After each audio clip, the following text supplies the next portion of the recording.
بسم اللہ الرحمن الرحیم۔ السلام علیکم ورحمۃ اللہ وبرکاتہ۔ امید کرتا ہوں بیٹا آپ ٹھیک ہوں گے۔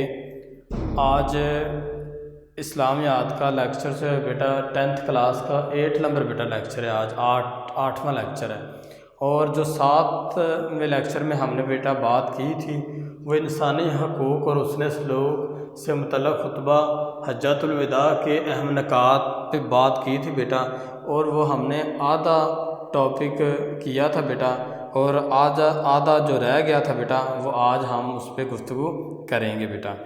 تو اس میں بیٹا یہ آپ کا پیج نمبر جو ہے بیٹا 80 پیج نمبر ہے، 80 پیج نمبر ہے بیٹا آپ کا۔ تو لوگوں اوپر والا پیرا چھوڑ کر نیچے والے بیٹا پیرے سے سٹارٹ ہو رہا ہے۔ قرض قابل واپسی ہے، یعنی جس نے قرض لیا ہے وہ اس کے جو قرض خواہ اس کو قرض وہ لازمی ادا کرے گا۔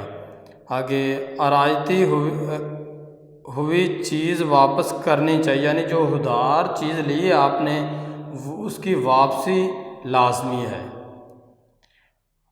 آگے تحفے کا بدلہ دینا چاہیے، اور جو کوئی کسی کا ضامن بنے تو اسے تاوان ادا کرنا چاہیے۔ تاوان یعنی ضامن کا مطلب جو اس کی ضمانت دے۔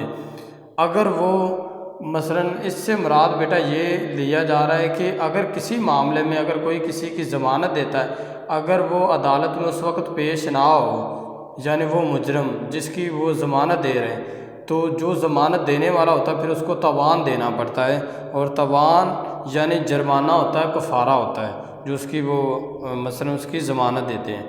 دیکھو ایک مجرم اپنے جرم کا خود ہی ذمہ دار ہے، یعنی جس نے جرم کیا ہوتا ہے جرم کی سزا اسی کو ملنی چاہیے، نہ باپ کے بدلے بیٹا پکڑا جائے گا اور نہ بیٹے کا بدلہ باپ سے لیا جائے گا۔ جیسا کہ حضرت نوح علیہ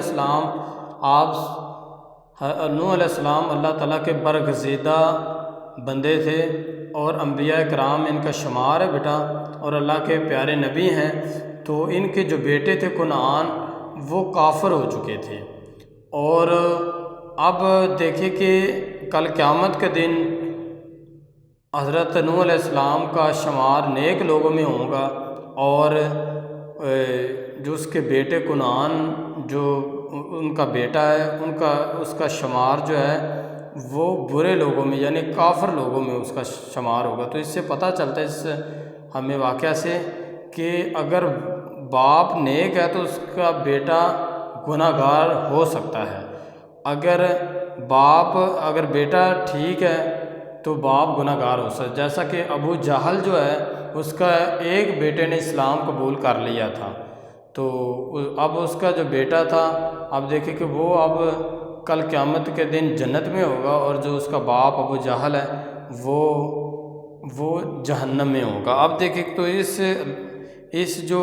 لائن سے ہمیں یہی پتہ چلتا ہے کہ نہ باپ کے بدلے بیٹا پکڑا جائے گا اور نہ بیٹے کا باپ سے بدلہ لیا جائے۔ تمہاری بیویوں کا تم پر اور ان پر تمہارا حق ہے۔ اب آگے بیٹا عورت کے حقوق کے حوالے سے بات ہو رہی ہے، تو اس پہ گفتگو کریں گے۔ بیویوں پر تمہارا حق اتنا ہے کہ وہ تمہارے بستر کو کسی غیر مرد سے آلودہ نہ کریں، اور ایسے لوگوں کو تمہاری اجازت کے بغیر تمہارے گھر میں داخل نہ ہونے دے جنہیں تم ناپسند کرتے ہو۔ انہیں عورتوں کو کوئی معیوب کام نہیں کرنا چاہیے۔ معیوب کا مطلب ہے برا کام نہیں کرنا چاہیے۔ اگر وہ ایسا کریں تو خدا نے تمہیں یہ اختیار دیا ہے کہ تم ان کی سرزنش کرو۔ سرزنش یعنی ان کو برا بھلا کہو، ان کو سزا دو، اور ان سے بستر میں علیحدگی اختیار کر لو، یعنی ان کو اپنے بستر سے علیحدہ کر دو۔ اور اگر وہ پھر بھی باز نہ آئیں انہیں ایسی مار مارو کہ وہ نمودار نہ ہو، یعنی ان کو پھر ایسی مار مارو کہ وہ برائی کی طرف نہ آئے۔ اگر وہ ایسے آئیں تو پھر ایک رستہ اسلام نے چھوڑا وہ طلاق کا ہے کہ ان کو طلاق دے کے اپنے گھر سے نکال دیا جائے۔ اگر وہ باز آ جائیں تو تم پر واجب ہے کہ انہیں اچھا کھلاؤ اور رواج کے مطابق اچھا پہناؤ، یعنی زمانہ ہو ویسے ان کو کپڑے لباس دیے جائیں۔ اور عورتوں کے معاملے میں فراغ دلی سے کام لو، یعنی زیادہ سے زیادہ ان پہ خرچ کیا کرو، کیونکہ در حقیقت وہ ایک طرف سے تمہاری پابند ہے، یعنی اب وہ اپنے والدین کو، اپنے بہن بھائیوں کو چھوڑ کر صرف اور صرف تمہارے لیے آئی ہے، اور ایک وہ ان کی کوئی املاک نہیں۔ املاک کا مطلب جائیداد، املاک جو ہے بیٹا اس کا مطلب ہے جائیداد نہیں ہے۔ تم نے انہیں خدا کی امانت کے طور پر قبول کیا ہے، اور تم اللہ کے حکم کے ہی ان کے وجود سے حظ اٹھاتے ہو۔ حظ کا مطلب ہے لطف اٹھانا، مزہ لینا۔ سو خواتین کے معاملے میں اللہ سے ڈرتے رہو اور ان سے نیک سلوک کرو۔ اب اس لائن سے ہمیں پتہ چلتا ہے کہ اللہ تعالیٰ نے فرمایا کہ عورتوں کے معاملے میں اللہ تعالیٰ سے ڈرتے رہو اور ان کے ساتھ نیک سلوک کرو، اور کسی عورت کے لیے جائز نہیں کہ وہ اپنے شوہر کا مال اس کی اجازت کے بغیر کسی کو دے۔ اب جو عورت ہوتی ہے وہ گھر کی رکھوالن ہوتی ہے، مالکہ ہوتی ہے، تو اس کو چاہیے کہ وہ اپنے شوہر کی اجازت کے بغیر کسی کو اس کا مال نہ دے۔ لوگوں میری بات سنو اور سمجھو، ہر مسلمان دوسرے مسلمان کا بھائی ہے۔ کسی کے لیے جائز نہیں کہ اپنے بھائی سے کچھ لے سوائے اس کے کہ جس کا بھائی برضا اور راغب عطا کرے، یعنی خوشی کے ساتھ عطا کرے۔ اپنے نفس پر اور دوسروں پر زیادتی نہ کرو، اور ہاں تمہارے غلام ان کا خیال رکھو، یعنی یہ جو غلام طبقہ تھا ان کا بھی خیال رکھو، اور جو تم کھاؤ اس میں سے ان کو کھلاؤ، جو تم پہنو ان کو پہناؤ۔ اگر وہ کوئی ایسی خطا کرے جسے تم معاف نہ کرنا چاہو تو اللہ کے بندو انہیں فروخت کر دو اور انہیں سزا نہ دو۔ یعنی اگر کوئی ایسا کام کرتے جو آپ کو انتہائی ناپسندیدہ ہے تو تم ان کو سزا نہ دو بلکہ ان کو فروخت آگے کر دو اور ان کو سزا نہ دو۔ تو اب ہم عورتوں کے حقوق کے حوالے سے بات کرتے ہیں بیٹا۔ عورتوں کے حقوق کیا اسلام نے مقرر کیے ہیں؟ خطبہ حجۃ الوداع کے حوالے سے بھی آج بات ہو رہی ہے بیٹا کہ عورتوں کے ساتھ حسن سلوک کیا جائے، یعنی یہ صنف نازک ہے۔ تو سب سے پہلا آپ دیکھیں بیٹا، عورتوں کے ساتھ حسن سلوک کرنا چاہیے، عورتوں کے ساتھ اچھا برتاؤ رکھنا چاہیے، عورتوں کی جائز ضروریات کا خاص طور پر خیال رکھنا چاہیے، عورتوں پہ مال و اسباب جائز طریقے سے خرچ کرنا ایک بہت بڑی نیکی قرار دیا گیا ہے۔ آگے دوسرے نمبر پہ دیکھیں کہ عورتوں کو حق مہر کی ادائیگی،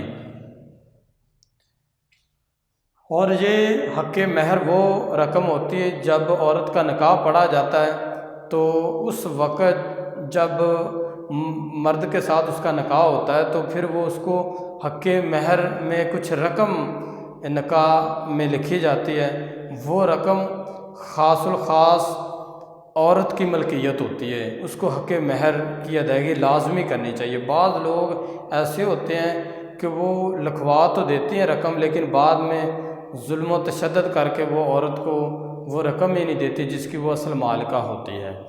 تو حق مہر کی جو ادائیگی ہے وہ عورت کا اس کا بنیادی حق ہے، اور یہ اس کو حق اسلام نے دیا ہے۔ آگے تیسرے بیٹا نمبر پہ دیکھیں، نان و نفقہ کی فراہمی۔ نان و نفقہ کا مطلب ہوتا ہے کہ روزمرہ کے اخراجات۔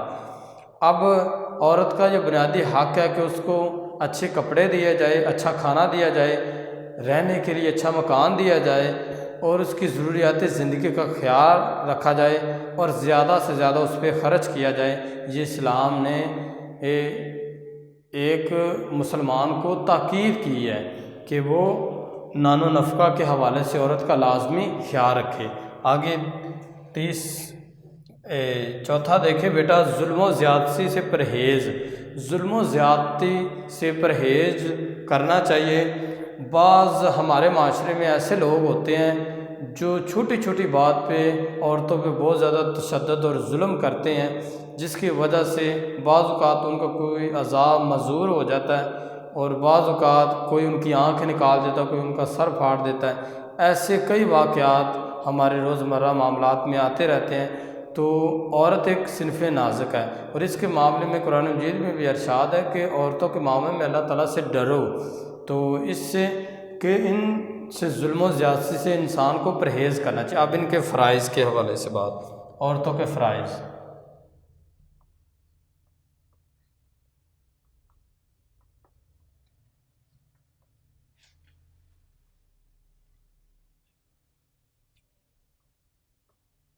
فرما برداری،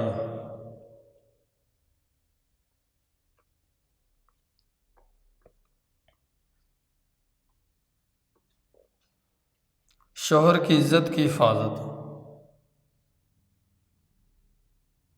شوہر کی عزت کی حفاظت،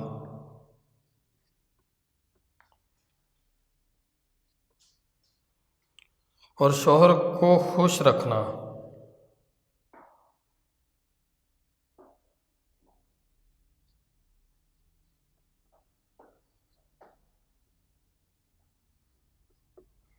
اب سب سے پہلے دیکھیں بیٹا، فرما برداری یہ عورت کا سب سے پہلے فرض ہوتا ہے، کیونکہ عورت جو شوہر اس کا ہوتا ہے وہ اس کا مزاجی خدا ہوتا ہے، اور اب اس کو اس کا خیال رکھنا چاہیے، اس کے ہر حکم کو ماننا چاہیے، جیسا کہ ہم آطیع اللہ و آطیع الرسول کرتے ہیں، اس پہ عمل کرتے ہیں، اسی طرح عورتوں کو چاہیے کہ وہ اپنے جو شوہر ہیں ان کے حکم کی بجا آوری کریں اور ان کی اطاعت کرے اور ان کی فرما برداری میں اپنی زندگی گزارے۔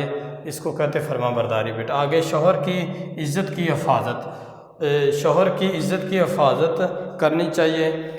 شوہر جن لوگوں کو پسند نہیں کرتا ان کو گھر میں آنے کی اجازت نہ دے، جب شوہر اپنے کام پہ چلا جائے تو بعد میں گھر کی رکھوالی کرے، اور کسی غیر محرم کو اپنے بستر پہ نہ آنے دے، اور اس کے حوالے سے ایسے لوگوں کو گھر میں داخل نہ ہونے دے جس سے شوہر کی عزت میں خلل آتا ہو۔ تو یہ ایک اچھی جو عورت ہوتی ہے وہ اپنے شوہر کی عزت کی حفاظت کرتی ہے۔ آگے تیسرا بیٹا دیکھیں، شوہر کو خوش رکھنا۔ عورت کے لیے یہ بہت بڑی بیٹا سعادت اس عورت کے لیے ہوتی ہے جس کا شوہر اس سے خوش ہوتا ہے، اور یہ حدیث مبارکہ میں بھی آتا ہے کہ ایسی عورت جنت میں داخل ہوگی جب وہ اس دنیا سے جائے گی تو اس کا شوہر اس سے خوش ہوگا، یعنی کوئی کسی قسم کا اس سے کوئی عذر نہیں ہوگا، بلکہ وہ اس سے خوش ہوگا۔ تو اس کے حوالے سے اس عورت کو یہ بشارت دی گئی ہے کہ وہ جنت میں داخل ہوگی۔ تو اس حدیث سے ہمیں یہ بیٹا پتہ چلتا ہے کہ عورت کو چاہیے کہ اپنے شوہر کی خوشی میں لازمی شریک ہو، اور کوشش یہ کرنی چاہیے کہ ایسے کام کرے جس سے اس کا شوہر خوش ہو، اور ایسے کاموں سے پرہیز کرے جس سے اس کا شوہر ناراض ہو۔ تو آج ہم نے بیٹا خطبہ حجۃ الوداع کے حوالے سے بیٹا عورتوں کے حقوق اور فرائض کے حوالے سے بھی بات کی ہے، اور جو ہمارا آدھا سبق کا حصہ رہ گیا تھا بیٹا آج اس پہ بھی بات کی ہے۔ امید کرتا ہوں بیٹا آپ کو سمجھ آ گئی ہوگی۔ اللہ حافظ۔